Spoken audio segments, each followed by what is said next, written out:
लोग ने अपने अपने घरों में फोटो लगा के रखी, यीशु मसीह को लंबा सा लहंगा पहने रहते हैं ना, ऊपर से नीचे लेके लंबा सा लटका हुआ कपड़ा पहने रहते हैं, है ना, एक थोड़ा सा मेमना लेकर के, वो साथ में मुलायम से बालों वाला छोटा सा जो भेड़ होती है उसको लेके बैठे होते यीशु मसीह, और उनके है ना लंबे से बाल, तो बड़े मुलायम सुनहरे बाल, और बड़ा, तो हम लोग यीशु मसीह के बारे में सोचते हैं, हम लोग यही सोचते हैं यीशु मसीह कितने कितने प्यारे से लगते हैं ना, कितने प्यारे से लगते हैं यीशु मसीह, काश में इनके बगल बैठ कर गले में हाथ लगा सकता है। कौन है? भयंकर है भाई, ये खतरनाक है, ये प्रभुओं का प्रभु है,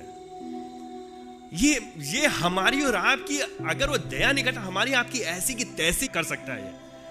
ये परमेश्वरों का परमेश्वर है भाई, इसके ये प्रकाशमान है, उसके अंदर से ज्योति निकलती है, उज्ज्वलित होती है, किरणें निकलती हैं, जलती हैं।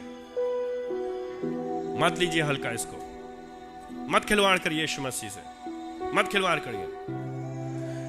लोगों के कहने की वजह से ये नहीं बन गए हैं भगवान।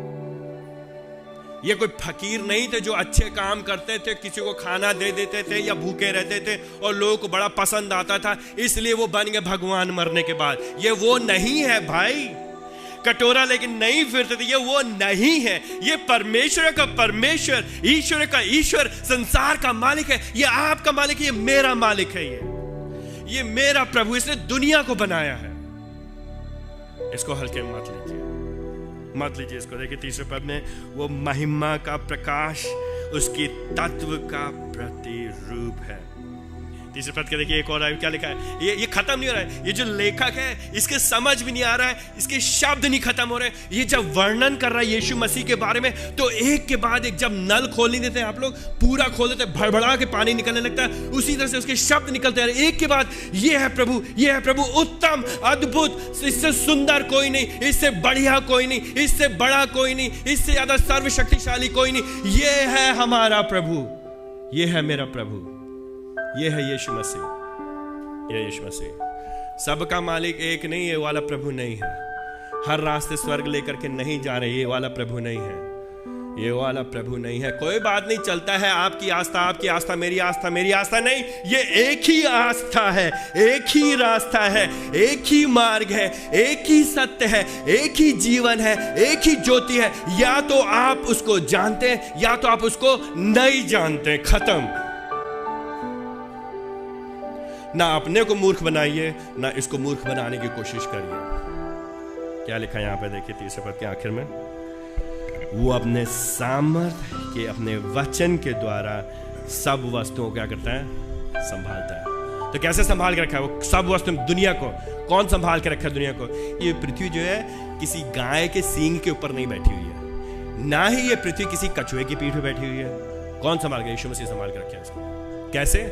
अपनी उंगली में नहीं, अपने वचन की सामर्थ्य से, वचन की सामर्थ्य से। उन्होंने कह दिया हो गया, परमेश्वर ने उत्पत्ति में कह दिया हो गया, सृष्टि हो गई। प्रभु जी ने कहा सुबह होनी चाहिए तो सुबह होती है, प्रभु जी ने कहा रात होनी चाहिए तो रात होती है, प्रभु जी कहते हैं बारिश होनी चाहिए तो बारिश होती है। अपने आप नहीं होता, प्रभु जी ने कहा है इसलिए हो रहा है। प्रभु ने कहा बच्चे पैदा होने चाहिए, प्रभु ने कहा लोगों को मरना चाहिए। प्रभु जी जिसको चाहते हैं उसको देते, जिससे चाहते हैं उससे लेते, जब चाहते वो तब करते। प्रभु जी अपने हाथ में थामे हुए हैं।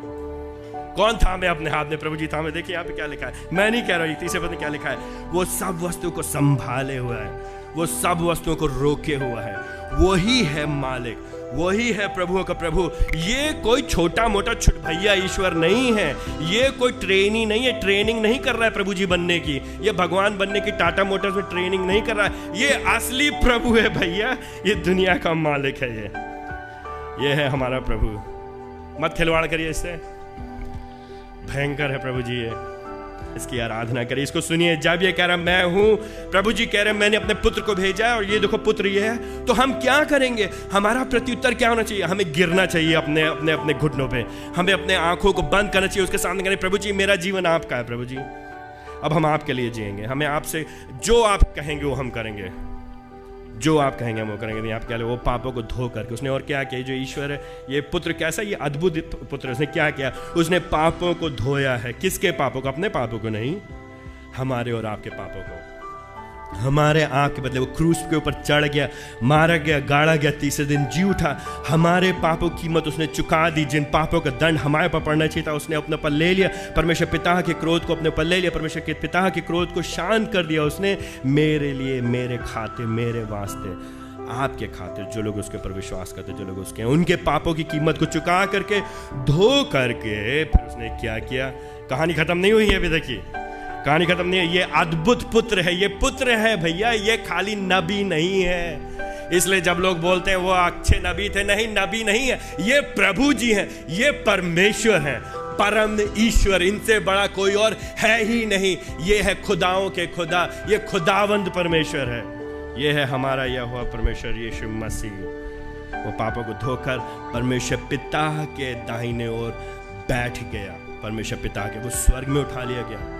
वो मनुष्य बन के जरूर आ गया, लेकिन मनुष्य बन के रहा नहीं। वो मारा जरूर गया, गाड़ा जरूर गया, लेकिन वो जी उठा। मृत्यु उसको दबा के नहीं रख सकी, पृथ्वी उसको रोके नहीं रह सकी, पत्थर का, कब्र के ऊपर का पत्थर उसको बंद नहीं कर सका। उसने उसको तोड़ करके वो बाहर निकल आया और पिता के दाहिने हाथ पे बैठा है।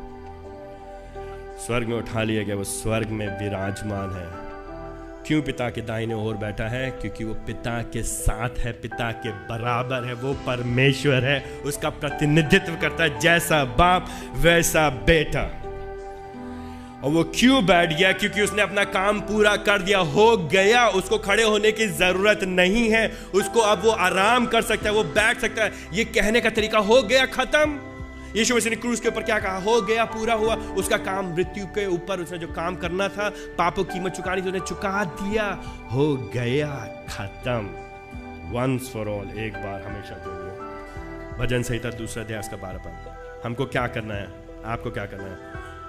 पुत्र का सम्मान करो, पुत्र का सम्मान करो। या नीचे लिखा है, पुत्र को चूमो, उसके सामने गिरो, उसके सामने गिड़गिड़ाओ, उसकी आराधना करो, उसकी उपासना करो, उसको हल्के में मत लो। कहीं ऐसा ना हो कि वो क्रोधित हो जाए और तुम मार्ग में ही नष्ट हो जाओ, क्योंकि उसका प्रकोप शीघ्र भड़क सकता है।